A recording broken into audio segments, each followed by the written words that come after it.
Okay, so it is noon. We are going to go ahead and get started just to be aware of everybody's time. So first and foremost, thank you all for being here today. Right at the top, I want everybody to know this is a recorded session. So if you miss something or you feel like you need some notes taken down, don't worry about it. It's recorded and everything will be sent out to those who have registered, whether you're here or not. I'm Katie Heish. I am the Community Education Specialist for the Health Science Center, and today we have the pleasure of talking with Dr. Kathlene Camp, PT and Assistant Professor at the Health Science Center. So thanks so much for being here. We're really excited. Thank you.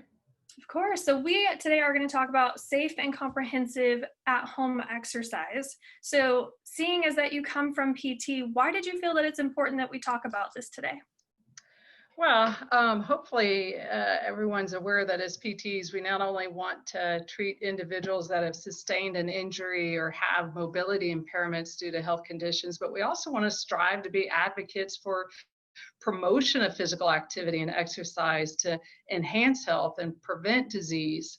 And in the 2018 physical activity guidelines that were developed by the Department of Health or Human Services and shared, they shared that actually less than 5% of adults actually participate in the recommended 30 minutes of activity per day, and about 80% of adolescents do not even meet the guidelines for aerobic activity or physical activity for youth. So as a profession, we want to bridge that gap between healthcare services and promotion of a healthy lifestyle. So we have the training and skill set to guide individuals that might have a concern about engaging in exercise, especially if there's been past injuries or health conditions, and really put them on a path to proper lifestyle health and exercise and physical activity, especially if they do have special concerns in mind.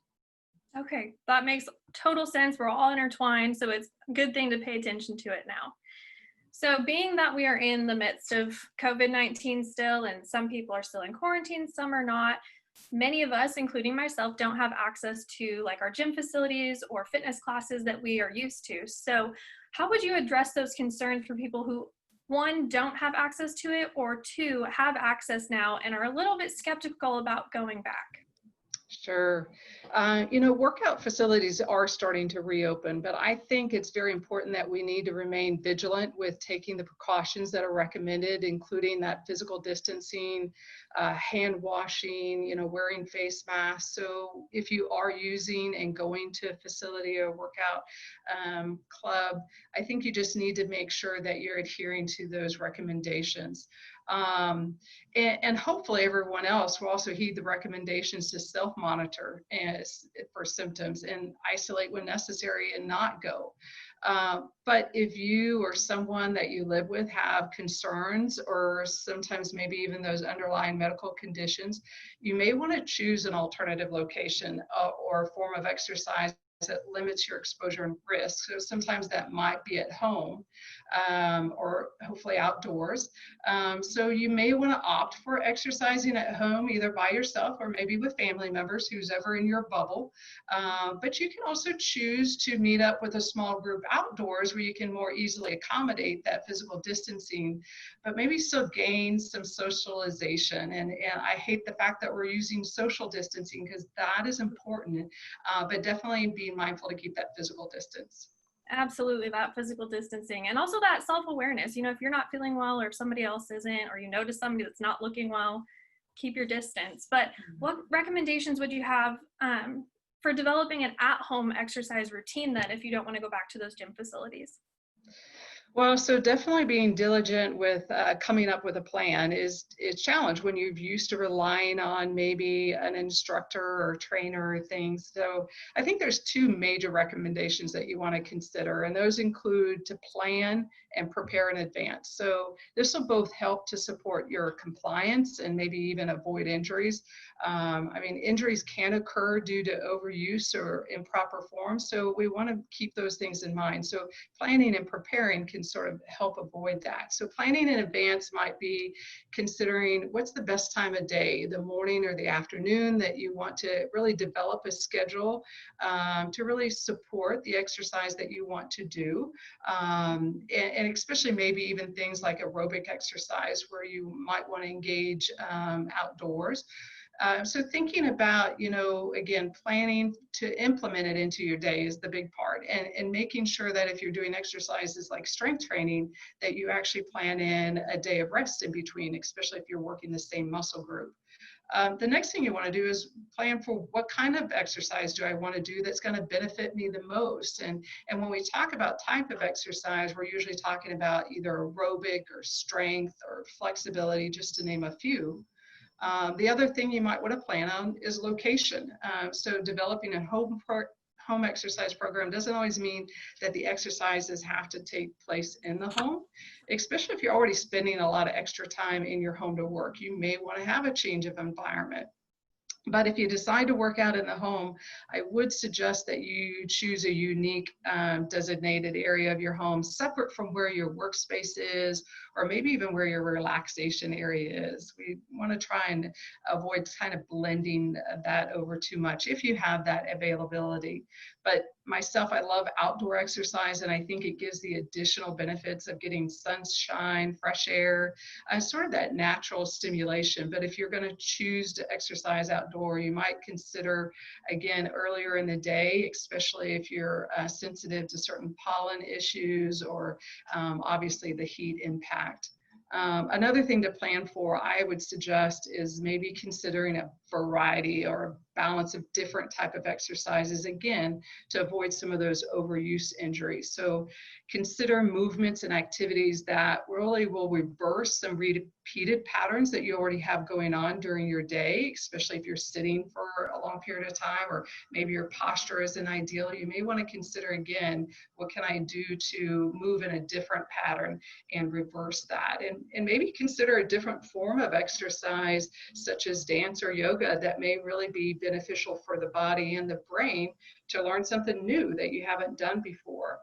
And then the second part of that is prepare. So I think this is an important part. If you can prepare in advance as well with needed resources like shoes and workout clothes and equipment, and set those out the night before, so that when you get up, it's an automatic pattern to go and be prepared to exercise, especially if you're a morning exerciser, because that's going to help with compliance and really give you maybe less opportunity to build up excuses for skipping those exercise opportunities.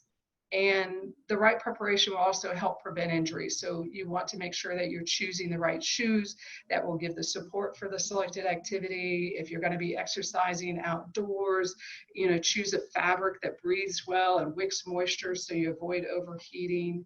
And having that equipment nearby, especially if you're going to do resistance training, having the right amount of resistance that's going to give you the proper challenge, or maybe having exercise video instructions ready to go. And probably the last thing is, for many, they're using some wearable tracking devices. And I think this is great also. Have it ready to go because that can help with motivation and compliance by sort of measuring and recording your exercise efforts. It sort of helps you to track what you've been doing and sort of give a virtual pat on the back. It also can help connect you some of these applications with others that might be exercising as well and doing a similar routine. So I think that's kind of fun to be able to use technology in those areas. I absolutely agree. I am so one of those competitive people where I have challenges going on my watch all day. So I understand. But in regards to working out outside, do you know if it's recommended to wear masks while working out outside?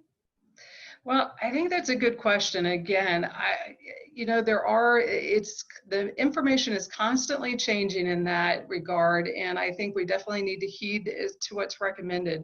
But when you're outdoors and you can keep that physical distance, then I would say that no, it does not need to be on, and you might actually be able to breathe better. And especially if you have issues with asthma or things of that sort, you need to be mindful about having proper air exchange and not having that blocked. I do think it's important to have it tucked in your pocket. So if in case you show up somewhere and there's a lot more people than you thought, that yes, you're ready to be protected during your exercise, and you don't have to turn that down. That's great advice. Yeah. Especially because some of us, you think, oh, I'm going to the trail. That'll be fine. But then everybody had the same idea. So you got to make sure that you always have it with you. That's great. Agree. Yeah. So in the last couple seconds, you were mentioning different forms of exercise, whether it be aerobic or strength training, resistance. Is there benefits one versus the other? Well, I think again, there's a benefit for having a variety of formats into your routine, but I think specific to what your goals are. Maybe you already feel like you have good balance or good flexibility, but you want to focus on other areas like cardiovascular or strength. So again, some of those forms of aerobic training, that's anything that gets your heart rate elevated. So this can assist if you're really wanting to focus on weight reduction or maybe improved cardiovascular health or really improve functional endurance. You've got a trip or travels planned and you want to be able to have that endurance to enjoy it. This form of exercise can really assist with, attaining those goals. And so it could be walking, it could be swimming, running, cycling. Again, anything that gets your heart rate up, I think is important. And aerobic training really has beneficial effects for cardiovascular health, but also brain health. So I would encourage that maybe everybody should fit that into their routine one way or the other. Strength training can really improve function by providing the support that you need, for example, in your legs to be able to get up and down from the ground or garden or climb a set of stairs or hike a mountain, whatever it is. I think you're going to find some benefit from employing strength training as well. Both in your legs as well as your arms and your trunk, so that you again can think specificity there towards the desirable activities of sports or hiking or yard work or whatever your goal is. Flexibility exercises probably with a lot of our staff and faculty, if you're working at a desk, might be very important, especially in issues of addressing proper posture and alignment, because we know that, again, we get into repeated postures and movements, and so we tend to get tighter in certain structures. So I think flexibility probably has a place somewhere for all of us in different areas and should be incorporated in as well. And sort of the last category I consider is sort of balance or maybe even agility training. Again, these are aspects of exercise that can help improve our postural control, usually what we refer to as reaction speed.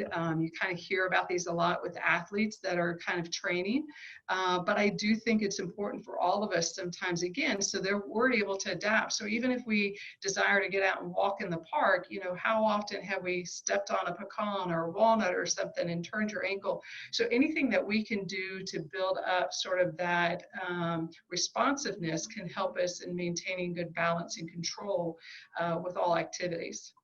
That's great to know. And I know personally over quarantine, I've taken up yoga because I find myself sitting so much more than I was before.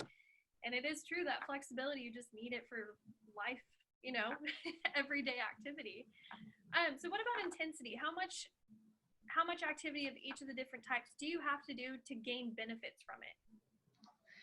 Well, as I mentioned before, there are some guidelines out there to give us some suggestions based on research, and both the American College of Sports Medicine and the American Heart Association kind of both propose health benefits to be at a certain level. They suggest that 150 minutes of moderate intensity exercise, or what they term 75 minutes of vigorous intensity exercise a week, really gives us the maximal benefit. But the message that really came out in the latest guidelines is that any movement is good movement. So sometimes just getting started is important. But I think, again, when we talk about moderate intensity exercise, we're talking about something that gets our heart rate up. We can still talk while we're exercising, but maybe we couldn't be able to sing. When I think of more vigorous intensity exercise, I think of those that, again, gets our heart rate up. And maybe, again, we can only say a few words, maybe 3 to 5 words before we have to take a breath. And so that's a little bit more intense. And so sometimes, again, the benefit can come with less time commitment there.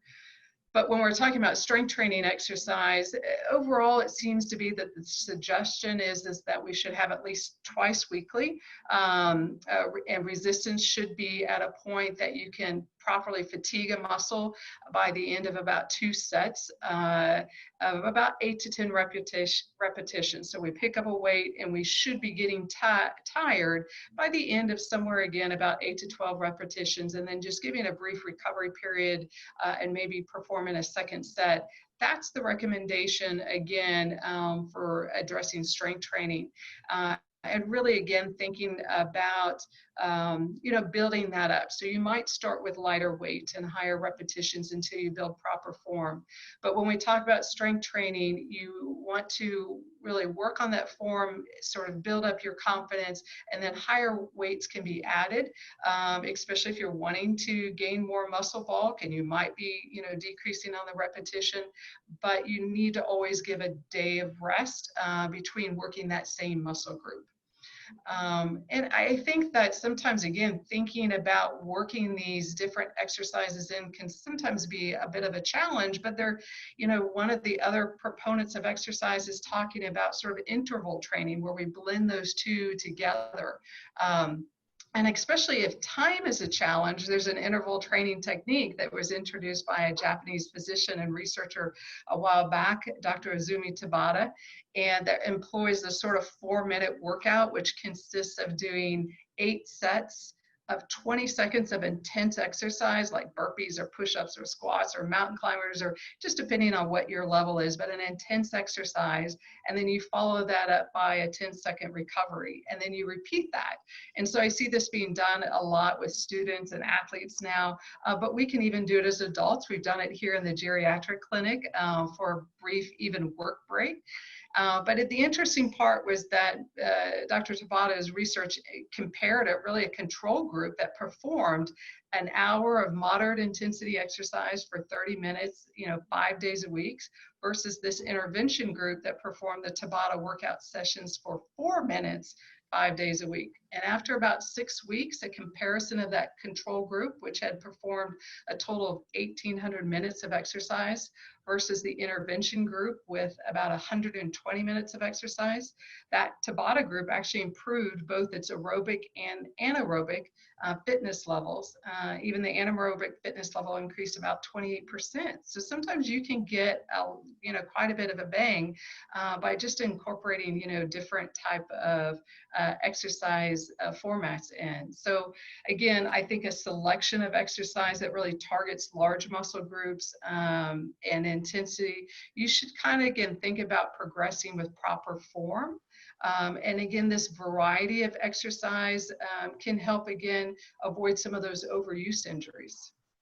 Okay, those are great notes. And I would recommend, if anybody here doesn't know what Tabata is, you don't have to do it, but at least give it a Google, because they are intense and they're very short. But just what you were saying, you get the same, if not more, out of it than an hour-long workout. So as somebody's starting off, we've talked about, setting that routine and not pushing yourself past your limits, but are there any other additional considerations for implementing a safe exercise routine that we should take into consideration?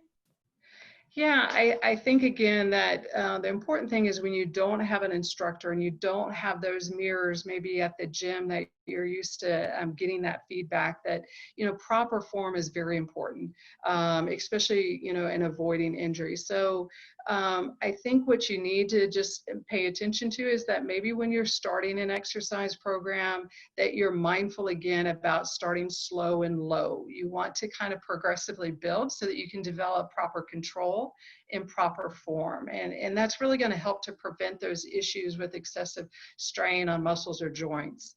And if you're performing strength training exercise, there's a significant difference in trunk control demands with free weights that you may have more easily accessible to than machines. So if you're used to using machines before, you might need to reduce the resistance when you use free weights so that you can assure, again, proper alignment, especially in your spine.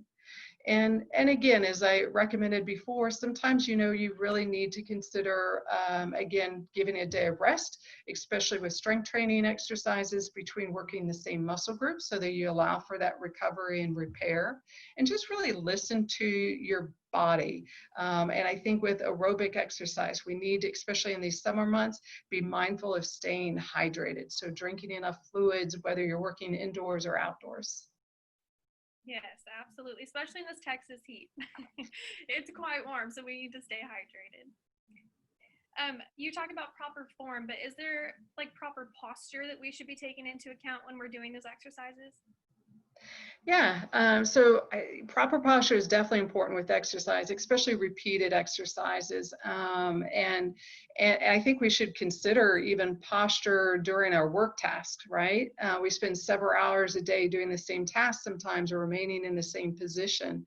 So again, for that consideration, when we are doing work activities as well, we want to think, everyone's now working on a laptop, so it may not have that same setup as your office station. And so thinking about that alignment in your spine, in your neck, in your back, we often hear this 90, 90, 90, where we need to have, again, proper alignment through our hips and our knees, even at our elbows at the station. One of the cues that I give my clients is think about another set of eyes right in your chest and making sure that they're looking up and forward, and that should keep your head in alignment over your shoulders as well.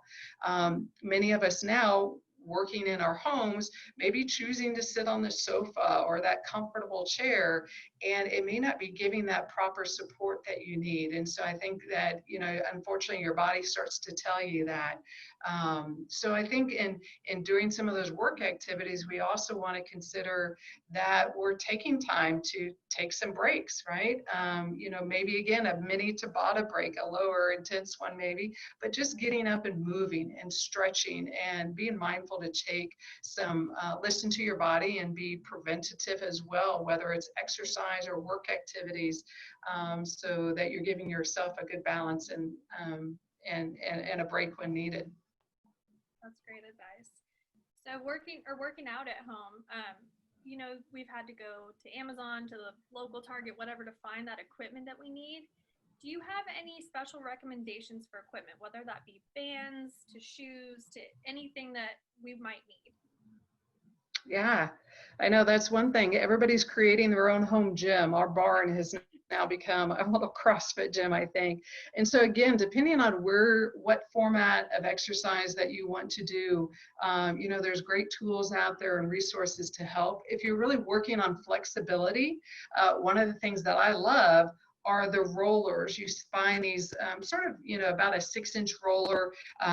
They come in different lengths, different densities, but I like that nice long, 4-foot, 5-foot roller that you can actually lie on lengthwise and sort of open up the spine to do some stretching. It's great for rolling out sensitive areas when you get some tightness, in a structure. So just look up foam rollers and you're going to find a lot of, again, options and instructions that go along with that. But rollers are great for, again, working on that postural alignment and maybe even stretching and working out areas. If you're really trying to get flexibility, especially in lower extremities, there's actually some stretching straps that have loops in them at different increments. So they're nice also to help provide safe stretching. And you can find those as well, along with some instructions that are usually come along with them. And then I think on the strengthening aspect, obviously it's nice to have adjustable weights so that you can properly train your body with, sufficient weight, but also, knowing that the weight that you use for a certain muscle group is not going to be the same for another. So having weights that are adjustable is nice versus on having to have the whole spectrum of weights that can get quite costly. So there's different systems out there for that, whether it be a handheld weight or even, sometimes resistance bands, and you see all those different colors. Don't pick your favorite color. Those different colors are often different resistance or thickness.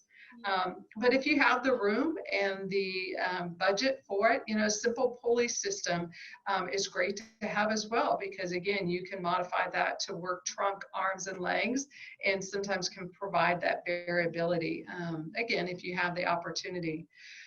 But with other considerations like aerobic exercises, as we indicated before, having proper shoes is important. So depending on the exercise that you want to do, and this is something that, again, there are different shoes for different activities. So you might want to consider the activity that you're going to do to get the right type of shoe for that. They do have some that are sort of cross trainers, but sometimes having a good fit and a proper shoe can mean a great difference, again, with both injuries and having the proper support. And then, we talked about really the monitors that can calculate where you can, how much you're doing and how many calories you're burning and steps. And that's great for feedback, especially with aerobic activities. Some you can put an application on your phone if you carry your phone with you during that exercise. So those might be some things that you would find beneficial for doing aerobic exercise. And then I always find a good benefit for a yoga mat. So whether or not you're going to do yoga or not, yoga mats are great for, again, having good traction if you're going to be doing some stretching or balance exercise. But I employ everybody. I think if I had done yoga back when I was a runner, a long distance runner, I probably would have had less aches and pains. Yes. And then probably the one thing that you see everybody using is earbuds. And I want to just give some words of precaution, although I love earbuds myself, especially if I'm out walking or things of that, is you got to remember safety, right? And so if you are out exercising, I would always encourage that you only have one in so that you can always hear somebody coming up on you, things like that, so that you don't end up having an impact with a bicyclist or something of that sort. But those are great, I think, as well, if you enjoy music or you want to listen to podcasts. It might kind of just sort of keep you compliant or enjoying, again, maybe that extended workout. So, or just disconnect. We all need to disconnect from technology every once in a while, especially if we're outdoors, and just listen to nature.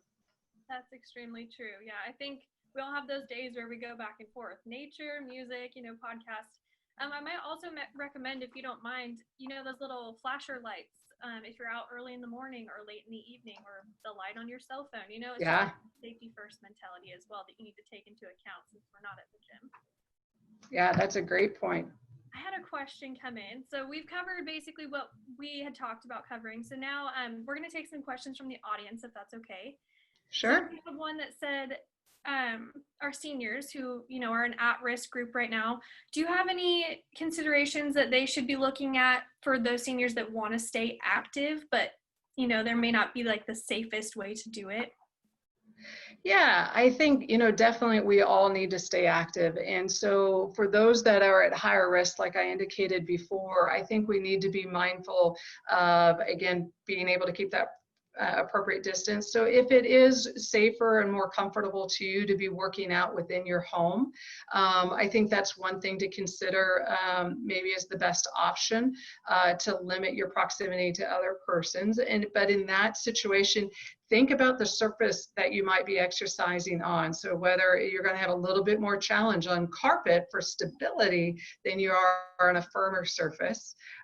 If you are, and this is a great time to use exercise or video instructions maybe to guide that exercise, but make sure, again, whatever you're using for instructional purposes is at a height or a level that you can see easily without having to strain and look, that you can hear appropriately.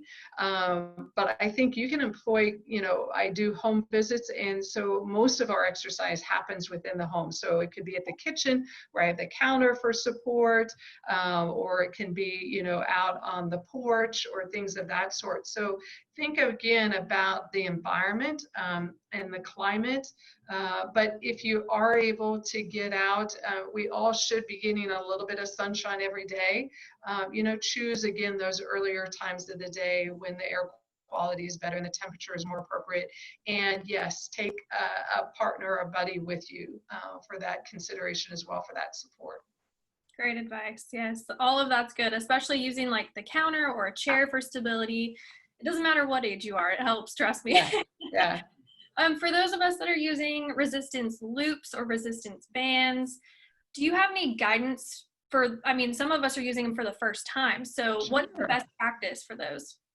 Well, I'll tell you, the first practice is maybe have protective eyewear on. Those bands, even though they're strong, they do have a tendency every once in a while to break. So especially depending on how if you're fixing it to a point or if you're just holding on with both hands. So I will say that for the most part, again, you want to make sure that when you are holding on to them, some of them come with little handles that you can sort of attach it to, and then you can use the handle. But if you are going to be wrapping it around your hand, be mindful that you're not, making that too tight, but that you do have a firm grip on those. And you might want to make sure that your loved one or pet's not nearby, because every once in a while it might slip out of your hand. So be mindful of that. The other thing is that with a resistance band, obviously the more tension you get on the band, it also builds up a little bit more resistance. So make sure that if you are doing a movement, that you know what available motion that you have for that movement. And when you grab the band, you should be able to take your arm or extremity or joint through that full motion. If you can't control it both through the motion of bending as well as extending all the way, then that band might be too tight, if that makes sense. Yeah. And then as I indicated, sometimes when you go to purchase them, sometimes they'll come in a little package of 3. Be aware of which one is the lighter resistance versus the stronger, and start out with that lighter to work on form. And if you have the availability to give feedback from a mirror or your reflection in the door, something of that sort, use that to kind of self-check your form. Absolutely. And if I might add, many of us, if not all, have smartphones. So as silly as it may seem, if you set it up, record yourself just to make sure you can watch it back, see if you're doing it correctly. Yeah. That's a great use of technology at this time. Sure. We had another question. What are your thoughts about ellipticals? Yeah, actually I have elliptical in my little workout gym area. And so I would have to say it's not a one size fits all. Certain body frames get on ellipticals and do well with it. And for people that are sometimes a shorter frame, it ends up being too much of a reach. So again, I think this is where proper form comes in. It is a low impact a way to do aerobic training. It's great because it often can involve the arms and legs. Sometimes you have the option to hold on and just do legs. But that stride, it depends on how the elliptical was designed, but the mechanism does have to make a full cycle. And so sometimes the stride is a bit long for some people that are maybe a shorter legs. And so they end up really turning or twisting a lot at their low back, and it may not feel good for that reason. But for other reasons, I love it. Okay, perfect. I think that answers that question perfectly. Last question that we have, we talked about social distancing versus physical distancing. So if we don't want to be socially distant, we want to work out with our friends, family, whether that be going for a group cycling trip or a group walking trip, do you think that's safe as long as people maintain the physical distancing? I would say so. And I would hope again that everybody is doing those self-symptom checks, right? And if you have any of those symptoms, you should not be necessarily working out in a group, and you might also want to monitor that. But I think that, yes, I think there's a way to get on a trail, to do those activities, keep that physical distance, and still know that you're out there exercising with someone else. So yes, I think that we need to stay socially connected. We're social beings, right? And so if you can find a way, even if you're doing a stationary exercise, and keep a big enough circle or things of that involved, and you can still, have a conversation, yes. But yeah, I would encourage people to get creative and find ways. And some people may connect via Zoom, and they're maybe exercising in different locations, but still exercising together, right? And so you that social contact that way. And some people have the availability that they're virtually exercising with someone in New York, right? We've seen that. And then they get to give everybody high fives and pats on the back and all of that kind of stuff. So I think that is good, again, for us, not only for that social need of connection, but again, that motivation and compliance to be working out and exercising. Definitely. And little did everybody know we could work out right now. Yeah, there you go. Just kidding. Well, do you have any final thoughts or anything you want to close out with? Because we've answered all the questions that have been sent in. So I guess everybody else that's watching, if you do have any final thoughts, type them quickly. But Dr. Camp, anything? Yeah, no, I would say the one thing is I do think that having a plan is good, because again, you're more compliant. And if you can set that goal, sometimes I think if there's a tangible goal that, you know what, I want to, even if you either are going to actually take a trip to the Grand Canyon or somewhere and you want to prepare for that, or you want to know, boy, if I wanted to hike Bright Angel Trail, how long is that? And you measured your exercise, efforts until you accomplished that goal of getting to that summit. I think when we have a goal, it just makes the exercise more purposeful and maybe more enjoyable. So if you can establish a goal to work towards, I think that can help. Perfect. Attainable goals. We'll all write them down to share.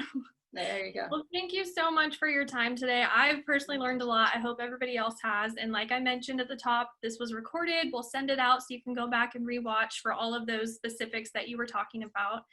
But thank you so much for taking your time today to be here with us, and we appreciate it so much. So thanks, everybody. Have a great day. Thank you, Dr. Camp. You're welcome. Thank you. Bye-bye.